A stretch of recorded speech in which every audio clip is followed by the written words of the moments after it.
All right, let's talk about Azure's cloud databases. If you've ever looked at the list of options and just felt completely overwhelmed, you are not alone. So today, we're going to cut through all that noise. We're turning that massive product catalog into a simple, practical guide you can actually use. Let's dive in.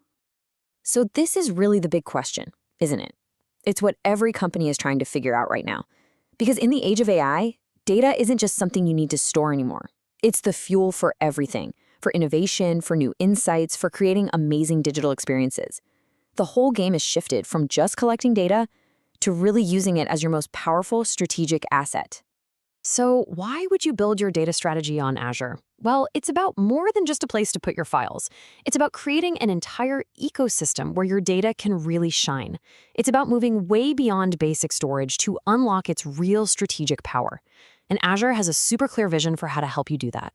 Microsoft really frames this whole approach around 3 core pillars. First, it's about powering AI apps, right? With built-in stuff like vector support specifically for generative AI. Second, it's about making it easy to build data-driven solutions by plugging right into the tools developers already know and love, like VS Code and GitHub Copilot.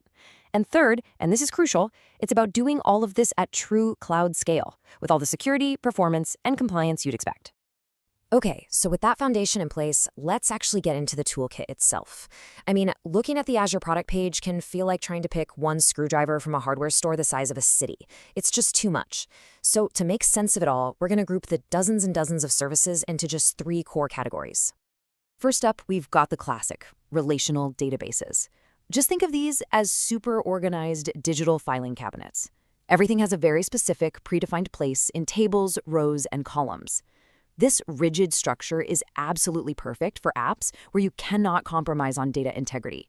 We're talking financial transactions, inventory management, that kind of stuff. For these, consistency is everything. Next, we have NoSQL databases. Now, if relational databases are those neat filing cabinets, NoSQL databases are more like a collection of folders that can hold literally anything. Documents, pictures, random key value pairs, you name it. They are built for the messy, often unpredictable data of the modern world. Their superpower? Flexibility and the ability to scale to enormous sizes. That's why they are essential for things like social media feeds or data coming from millions of IoT sensors. And our third category isn't really a primary database, but it's a powerful accelerator: caching. A service like Azure Managed Redis basically keeps your most popular, frequently accessed data in super fast memory, sitting right next to your application. Its one and only job is to make everything faster, slashing latency and making the user experience feel incredibly snappy. Okay, so we have our 3 categories: relational, NoSQL, and caching. But the million-dollar question is still on the table. How in the world do you choose the right tool for your specific job?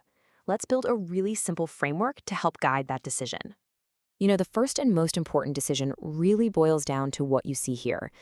Does your data have a predictable, unchanging structure, what we call a fixed schema, or do you need it to be adaptable, to change and evolve over time, a flexible schema?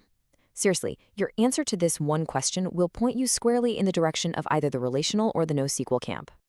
Now, what's so cool about this slide is how it takes those abstract ideas and makes them totally concrete. Let's just compare 3 really popular services. You've got Azure SQL and PostgreSQL on the relational side. See how partitioning, how the data is split up, is managed by you, the customer? Now look at Cosmos DB, our NoSQL example. Partitioning is totally automatic, and the storage, unlimited. This just perfectly illustrates the trade-off. Relational gives you fine-grained control, while NoSQL gives you that effortless, massive scale. Even the availability, the SLA, reflects this, with Cosmos DB hitting that incredible 5 nines of uptime. So we can pretty much boil this whole decision down to a simple checklist. If your application absolutely lives and dies by strict consistency and transactions, you're going to start with a relational database.